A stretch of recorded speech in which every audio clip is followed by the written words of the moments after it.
And so, the ark was ready. 450 feet long, you remember? From the flower sellers at that corner, say up to the crossroad. 75 feet wide, say from that road up to here. 45 feet high. 3 decks. A ventilation opening 18 inches all around. 1 door. 1 window. 100 years in the making.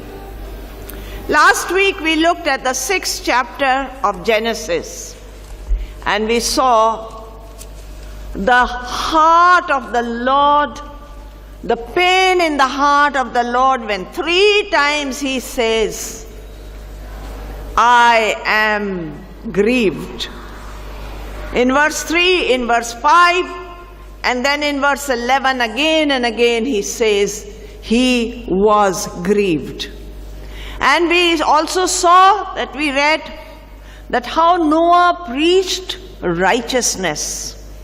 We saw and we read that God waited patiently all those 100 years from the time God gave the command to Noah to build the ark and to the time it was built. God waited patiently. I've often wondered, Noah preached righteousness, God waited patiently. Had the people, if not all, at least many, at least some, had they repented, had they felt sorry, had they said sorry, would things have been different? Of course, we read about another city, Nineveh, which was very wicked. Nineveh was the capital of a country called Assyria, not Syria, but Assyria. And this country and the people of this country were extremely cruel. They were something like, those marauders we read about in Indian history, the Tamburlain, Temurlang, and then Muhammad Ghaznavi, that they used to come and then they would just kill whole cities. They would make a mountain of skulls and heads. These Assyrians were so wicked. And yet, the Bible says that when the people of Nineveh, from the king down, they repented, God had mercy on them and he spared them. We also read about another 2 cities, very wicked, Sodom and Gomorrah. And we read that how Abraham, when he came to know, God told him that they were going to be destroyed. He pleaded and said, oh Lord, if there were 50 good people there, will you destroy them also? And God said, if there are 50, I'll spare the whole city. Not just spare them, I'll spare the whole city. And then he brought it down 40, 30, 20, 10. Yeah.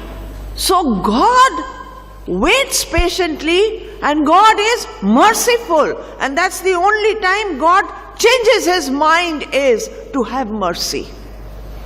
God is unchangeable, we know, but he changes to have mercy.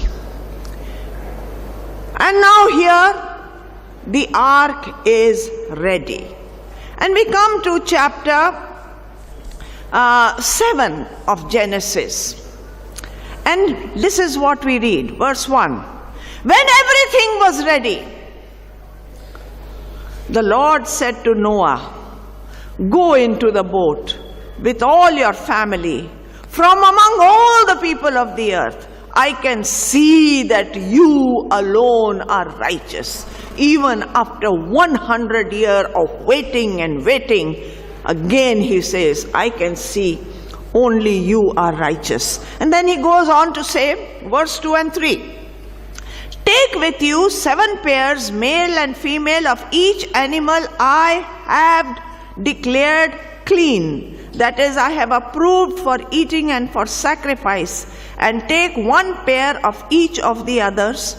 Also take 7 pairs of every kind of bird, There must be a male and a female in each pair to ensure that all life will survive on the earth after the flood. And so now God says, time is over. A time will come. God waits patiently, but a time will come. He will say, that's it. That's it. Now it's over. Now God, when He created human beings, God, when He created this world, we saw that He made everyone vegetarian. In chapter 1 of Genesis and verse 29 and 30 it says, then God said, look, I have given you, that is human being, every seed-bearing plant throughout the earth and all the fruit tree for your food. And then in verse 30, for the animals God said, and I have given every green plant as food for all the wild animals, the birds in the sky, and the small animals that scurry along the ground. So, animals were also vegetarian. The lions were vegetarian. Everyone was vegetarian. But now, God says, for there are some animals I have declared as clean, and of those you will take 7.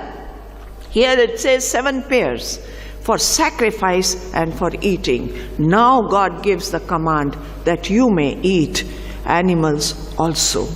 And then it says, goes on to say in verse 5, so Noah did everything as the Lord commanded him. We saw that from the beginning about Noah. Noah is declared as a righteous person. You remember in Hebrew chapter 11, he is in the list of the heroes of faith. And here it says, one of the qualities of Noah which God saw, he did everything as God commanded him. And then let's read how he did it. Verse 7, he went on board the boat to escape the flood. He, his wife, his sons, their wives, that means altogether 8 people.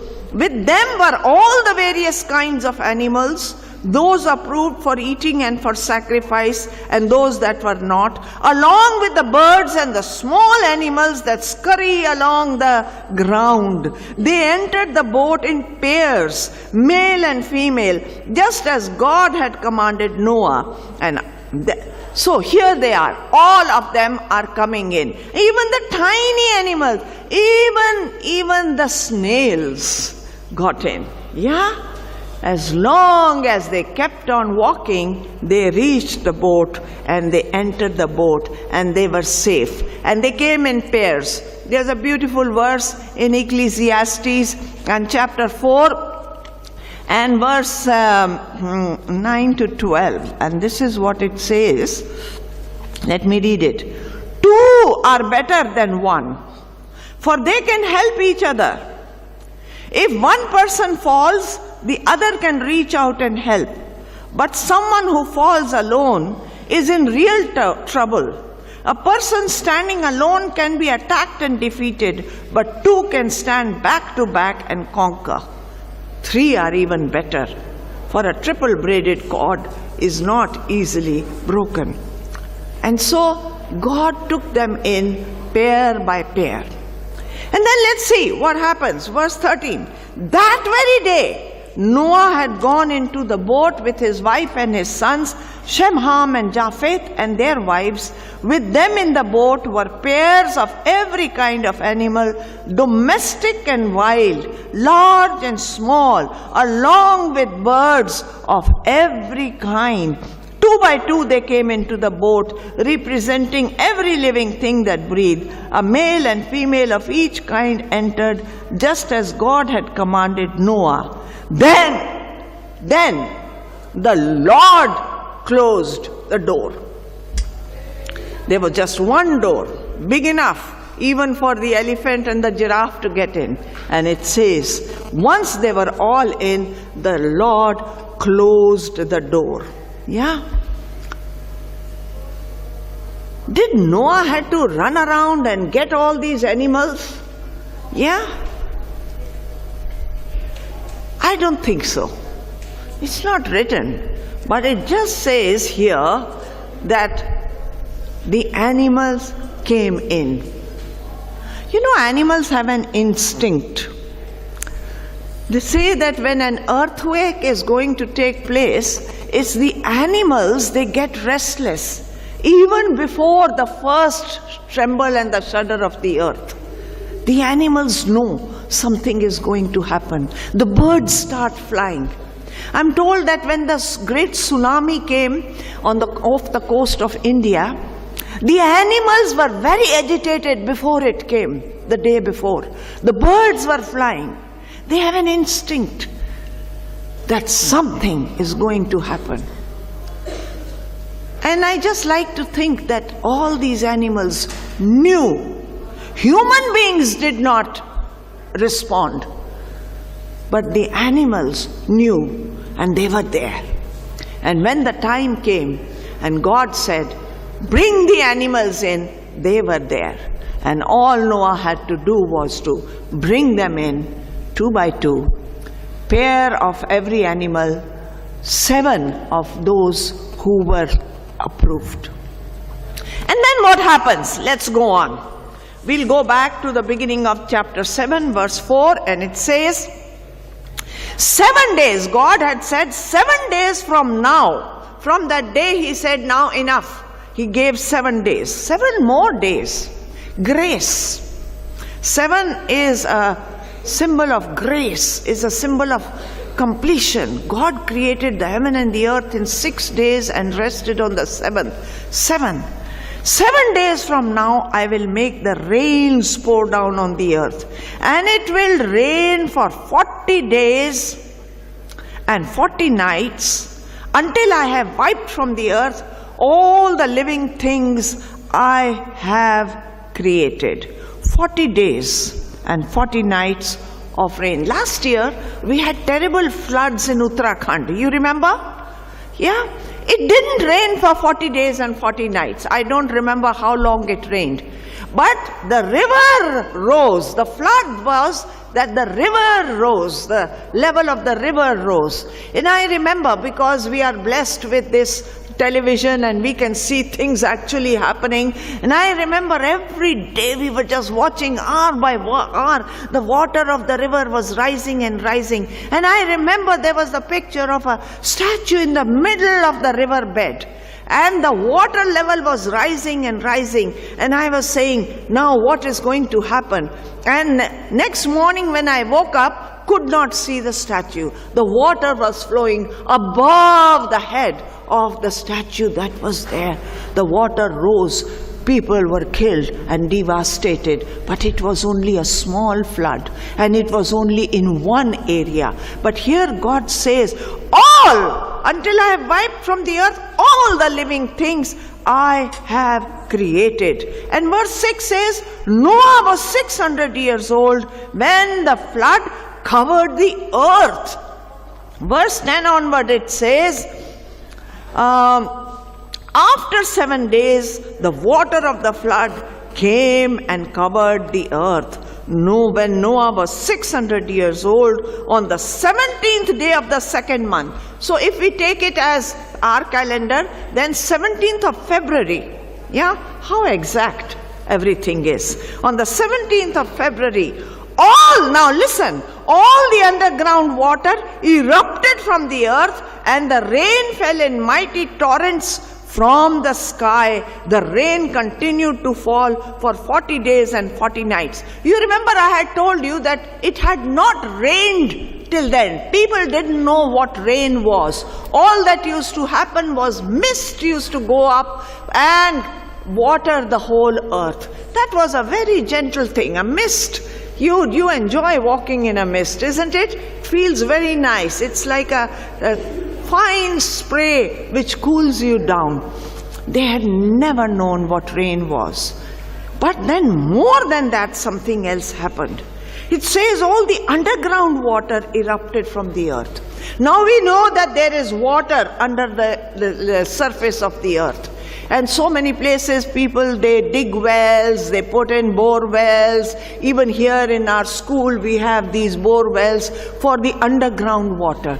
But the underground water has depleted. Then the earth had been created, and remember, the earth was in water. when it was created. And so there was plenty of water. And now suddenly after 7 days, something happens. Just imagine, you are standing over here and suddenly right in front of you, there is a burst. This floor suddenly bursts open and there comes a fountain of water. And you're just looking, where did this water come from? And there in the center, another fountain of water erupts. And there, it says here, all the underground water erupted from the earth. Wow. So the first thing that happened was that the water came out from under the earth. And people are just running, there's water all over. And then it started raining. Now they had never seen rain. Where did the rain come from? You remember we saw when the earth was created, God first of all separated the water from water. Half the water went up and half the water remained down. And it says that in between he called the firmament as the sky. And there was water above. And you remember we saw when the sun and moon would have been created and the sun rays would have fallen through all that water which was there. How beautiful the earth would have been with rainbows all around. And now it says the windows of heaven were opened. All that water poured down on the earth. It was enough to drown the whole earth. People say, how can there be flood in the whole earth? There was. I believe it totally and completely. Verse 17 onward. For 40 days the flood waters grew deeper, covering the ground, lifting the boat high above the earth. As the water rose higher and higher above the ground, the boat floated safely on the surface. Finally, the water covered even the highest mountains on the earth, rising more than 22 feet above the highest peak. All the living things on earth died. Bird, domestic animals, wild animals, small animals that scurry along the ground, all the people. Everything that breathed and lived on dry land died. God wiped out every living thing on the earth. People, livestock, small animals that scurry along the ground, birds of the sky, all were destroyed. The only people who survived were Noah and those with him in the boat. Now people say, how can God be so cruel? He wasn't cruel. 100 years he waited patiently. Yeah, 100 years Noah preached righteousness. He's not cruel. He gives us chance upon chance upon chance to come into the boat. A beautiful picture is drawn here. The boat, God's provision for safety. And what is God's provision for our safety? It is the Lord Jesus himself. He is the boat. He is the good shepherd. And when we come in him, we are safe. It says here, they were safe. The only people who survived were those, Noah and those with him in the boat. Where are you? Are you on the ground or are you in the boat? We saw that as it was in the days of Noah, so it will be in the end days. And days are wicked. Days are really wicked. There is violence, there is crime, there is wickedness, there is sin, there is hypocrisy, there is all kind of perversion on earth. The only place to be safe is in the ark. And the ark has been made by God himself. And remember, when the door shuts, it is God who will shut the door. So it's important before the door shuts, we enter in. May God bless you, and may we